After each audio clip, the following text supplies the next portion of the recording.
ಗೌತಮರೇ, ಹಾ ನಾನು ನಿಮ್ಮ ಹತ್ರ ಏನೋ ಅಂತ ಕೇಳ್ಬೋದಾ? ಕೇಳಿ. ಆದ್ರೆ ನೀವು ಕೋಪ ಮಾಡ್ಕೊಳ್ಬಾರ್ದು.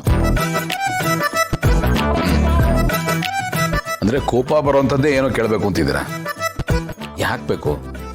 ಸುಮ್ಮನೆ ನಮ್ಮಲ್ಲಿ ಮಾರಾಮಾರಿ. Avoid it. ಬೇಡ, ಕೇಳ್ಬೇಡಿ. ಛೀ, ಅಷ್ಟೊಂದು ಕೋಪ ಮಾಡ್ಕೊಳ್ಳೋ ಅಂಥದ್ದೇನಿಲ್ಲ. ನಾನು ಕೇಳಬೇಕು, ಕೇಳಲ್ಲ ಪ್ಲೀಸ್. ನೀವು ಕೇಳಲೇಬೇಕು ಅಂತ ಡಿಸೈಡ್ ಮಾಡ್ಬಿಟ್ಟಿದ್ದೀರಲ್ವಾ? ಸರಿ, ಕೇಳಿ.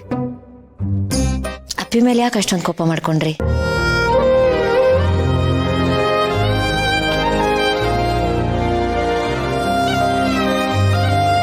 ಸರಿ, ಈಗ ನಾನು ಕೇಳ್ತೀನಿ, ನೀವು ಹೇಳಿ.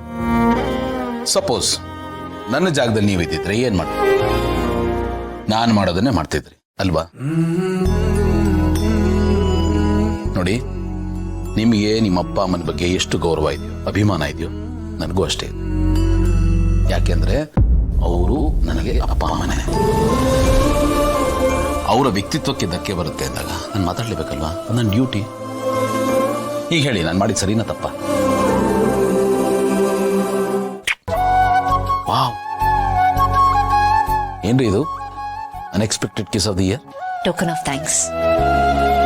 ನೀವು ನನ್ನ ಅಪ್ಪ ಅಮ್ಮನ ಪರ ವಹಿಸ್ಕೊಂಡು ಮಾತಾಡಿದ್ರಲ್ಲ, ಅವರು ಕೂಡ ನನ್ನ ಅಪ್ಪ ಅಮ್ಮ ಅಂತ ಹೇಳಿದ್ರಲ್ಲ, ಅದಕ್ಕೆ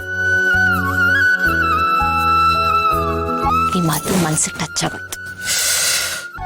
thanks for this special kiss. ಇದು ಹೀಗೆ ಅಂತ ಗೊತ್ತಿದ್ದಿದ್ರೆ ಸ್ವಲ್ಪ ವಾಯ್ಸ್ನ ರೇಸ್ ಮಾಡಿ ಮಾತಾಡ್ತೀನಿ. ಗೌತಮರೇ, ನಾನು ಬೈದಿದ್ದು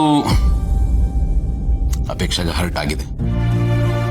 ಬಟ್ ಸಿಚುವೇಶನ್ ಆಗಿತ್ತು, ಹೀಟ್ ಆದ ಮೊಮೆಂಟ್ ಅಲ್ಲಿ ನಾನು ಕ್ಲಾಸ್ ತಗೊಳ್ಳೇಬೇಕಾಗಿತ್ತು. ಆ ಸಂದರ್ಭದಲ್ಲಿ ನೀವೇನಾದ್ರೂ ಮಾತಾಡಿದ್ರೆ ಅದು ಬೇರೆ ತರ ಟರ್ನ್ ತಗೋತಾಯಿತ್ತು. ಅದಕ್ಕೆ ಬುದ್ಧಿ ಹೇಳೋ ಕಾಂಟ್ರಾಕ್ಟ್ನ ನಾನು ತಗೊಂಡೆ. ಅವಳ ತಲೆಗೆ ಎಷ್ಟು ಹೋಯ್ತಲ್ಲ ನನಗೆ ಗೊತ್ತಿಲ್ಲ, ಬಟ್ ಅವಳು ನಿಮ್ಮ ಮೇಲೆ ಬೇಜಾರು ಮಾಡ್ಕೊಳ್ಳೋದು ಅವಾಯ್ಡ್ ಆಯ್ತು ಅಲ್ವಾ? ಆ ಸಿಚುವೇಶನಲ್ಲೂ ನನ್ನ ಬಗ್ಗೆ ಯೋಚನೆ ಮಾಡಿದ್ದೀರಾ. Thank you once again. ಏನು ಗೊತ್ತಾ ಗೌತಮರೇ, ಹೆಂಡತಿ ಪರವಾಗಿ ಗಂಡ ನಿಲ್ಲೋದನ್ನ ನಾನು ನೋಡಿದ್ದೀನಿ. ಆದರೆ ಅತ್ತೆ ಮಾವನಿಗೆ ಪರವಾಗಿರೋದು ತುಂಬಾನೇ ರೇರ್.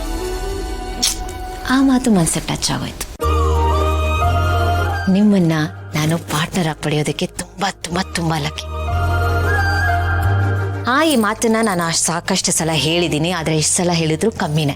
ಯಾಕಂದ್ರೆ ನೀವು ಹಾಗಿದ್ರ ಜೆಮ್ ಆಫ್ ಅ ಪರ್ಸನ್ ನೀವು. Thank you. ನಿಮ್ಮ ತಾಯಿಯೂ ಅಷ್ಟೇ, ನಮ್ಮ ಫ್ಯಾಮಿಲಿಗೆ ಎಷ್ಟೆಲ್ಲ ಮಾಡಿದ್ದಾರೆ. ಅಂಥ ಅತ್ತೆಗೆ ನಾನು ಸೊಸೆಯಾಗಿದ್ದೀನಿ ಅನ್ನೋದೇ ನನ್ನ ಪುಣ್ಯ. ವೇಟ್,